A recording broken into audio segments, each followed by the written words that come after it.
आता आपले सेशन सुरू होत आहेत। आजचा जो कार्यक्रम आहे मुलांनो, आमच्या या सुचेता सहस्त्रबुद्धे प्राध्यापक मुंबईच्या कॉलेजमध्ये होत्या प्रोफेसर, आणि त्या आता पुण्यात स्थायिक झाल्यात आणि तुमच्यासाठी आज त्या ध्यानाबद्दल प्राथमिक माहिती देणार आहे। ती तुम्ही ऐका सगळ्यांनी। मॅडम सुरू करा। सर्वांना नमस्कार। आणि आज आपण इथे कशासाठी जमलोय? ध्यानाची माहिती घेण्यासाठी। तुम्ही ध्यान करता ना?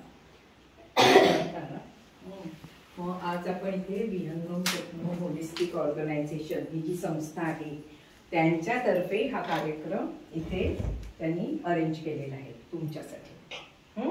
आणि त्यांच्या संस्थापिका डॉक्टर मंगल धेन या मॅडम आहे, आणखी हे धेन सर आहे, आणि बाकीचे हे आम्ही सगळे साधक आहोत। तर तुम्हाला खास इथे आज बोलवलं आहे। करता तुम्ही ध्यान? किती वाजता उठून?